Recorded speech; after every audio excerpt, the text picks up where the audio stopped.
Hasil pertanyaan, kesimpulan pertanyaan, bila seseorang mempunyai anak tiri atau anak tiri semasa hidupnya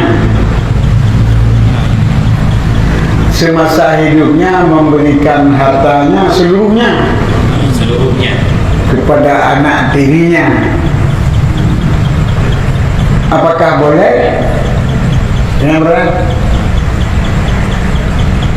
dibolehkan bagi seseorang untuk mempergunakan seluruh hartanya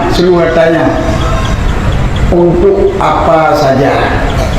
Yang dibolehkan, apalagi yang disunatkan, seperti diwakafkan kepada masjid, diwakafkan kepada seseorang pimpinan pesantren, seluruh hartanya dibolehkan.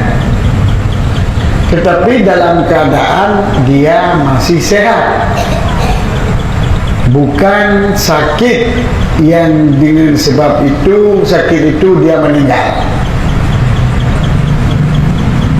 Tetapi kalau dia memberikan dalam keadaan sakit, yang sakit itu kebiasaannya meninggal, kebetulan pas juga meninggal, maka yang lolos pemberiannya itu adalah 1/3, sepertiga. 2/3 itu tidak diloloskan, jadi tidak sah. Anak tirinya boleh, anak kandungnya juga boleh. Cuma kalau memberi kepada anak kandungnya, ya mereka kan waris, anak kandung kan waris. Nah, jika dia bermaksud untuk tidak dapat bagi waris yang lain, dia berdosa. Nah, diserahkan kepada seorang anak kandung. Padahal dia ada 3 anak kandung, supaya yang 2 lagi nggak dapat. Karena bencian apa itu dia kasatnya berdosa, tapi pemberiannya sah.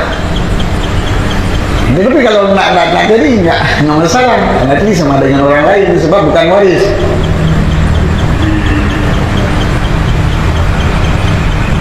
Jadilah tanya umumnya mentang sehat tajuk ke gop, baik tengah sakit, yang dalam sakitnya kita yang meninggal dan sakitnya biasa meninggal. Anak sakit katai, nah dalam tengah katai kan, nantinya ada wasiat tu. Biasa katai kan meninggal, ada wasiat tu. Kemudian kakak meninggal itu. Yang katanya nanti ke penyakit meninggalnya mantan sah wasiat benar. Tapi saya lagi mumang biasa meninggal mati, biasa meninggal orang mumang. Dalam mumangnya tak wasiat tu nyo harta ketulan dia mendu. Bung mati tu ngan 2/2 ana dulu. 2/2 awak. Tapi ni mentang tengah sehat tu. Ya mana mendu hak ro tu. Bubu wadi tak lain. Anak dapat bagian. Kiban? Anak dapat bagian. Hana harta pun bagian malu. Hana harta peninggalan, harta pun harta. Mungkin dah li, betul-betul itu dah li harta. Apa kali tujuh kau?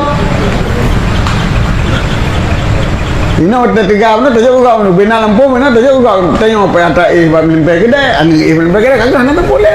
Minta lain, berapa jauh, tunjukkan ni, minta lain. Tanya kali tujuh kau. Cuma menyujuk ke waris lain merumpak, nya yang dipegang bila kasat, bila nak kasat. Tapi menyukan nak kasat antara si iji ke si notok, si doi. Nah, yang lain nak baca tepo tak doi. Dia punya bagi sinyo hang ada ke sin, tajuk juga ji. Bukan maksud kepada kepada aje. Hanya lain tujuan enggak. Pokoknya merilah tujuan juk karena tayang ke situ. Ngejuk karena mengadil, yang beri ke doi.